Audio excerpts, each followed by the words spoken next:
6,5 millions de Canadiens n'ont pas accès à un médecin de famille. 2,2 millions de ces Canadiens sont résidents de l'Ontario et il est estimé que ce chiffre atteindra 4 millions d'habitants ontariens d'ici 2026. Il s'agit d'une source majeure de stress pour le système de santé ainsi qu'une cause d'incertitude et d'anxiété pour tous les patients de l'Ontario. Nous sommes Juliana et Kaylin de l'agence Média Santé Ontario avec de l'information choquante sur cet enjeu. Être médecin de famille en 2024 n'est pas facile.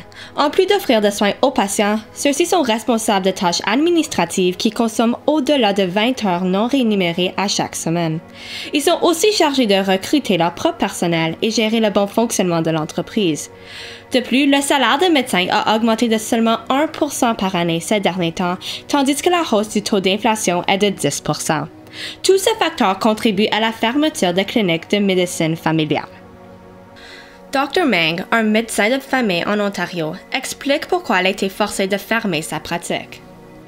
J'étais médecin de famille pour plus de 20 ans et je n'ai jamais rencontré des conditions de travail si ardues. Avec plusieurs médecins de famille quittant leur pratique, le manque de fonds provenant de la province, ainsi qu'un montant insupportable de tâches administratives, je me suis retrouvée sans support et sans espoir.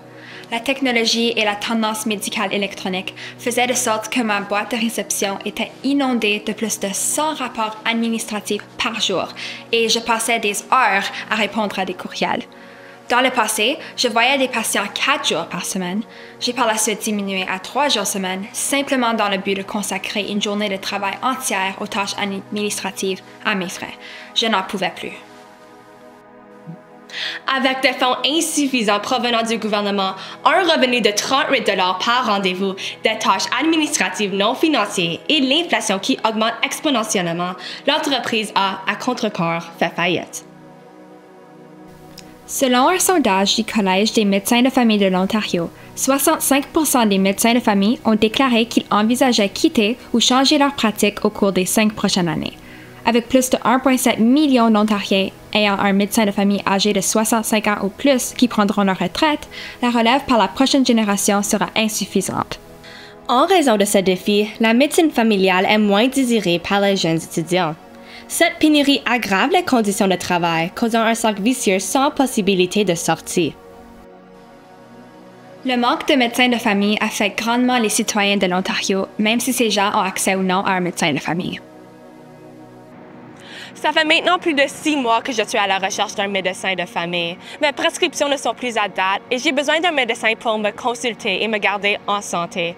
Je réalise que c'est un problème pour de nombreux Canadiens et j'ai peur qu'en vieillissant, ma santé soit négligée. J'ai accès à un médecin de famille et je suis très reconnaissante, mais parfois j'ai l'impression que mon médecin m'abandonne. L'attente pour un rendez-vous est très longue et parfois mes conditions vont s'empirer tellement qu'il faut que je me présente à une salle d'urgence, mais les salles d'urgence sont débordées de gens qui n'ont pas accès à un médecin de famille et je sens aussi comme si le médecin qui me traite ne connaît pas mes antécédents médicaux.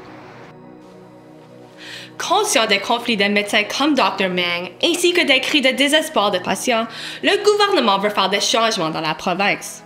Celui-ci concentrera ses efforts sur l'expansion de l'enseignement médical. Une partie de ce plan comprend une dépense de 9 millions de dollars qui ira vers la construction de la nouvelle faculté de médecine de l'Université de York. De plus, l'Ontario éliminera le besoin de billets de médecin pour les absences de courte durée au travail dans le cadre d'une tentative visant à réduire la charge administrative imposée aux médecins. Celles-ci sont tous de bonnes initiatives afin d'attirer plus de médecins de famille et d'assurer une rétention de ceux déjà travaillant dans le domaine.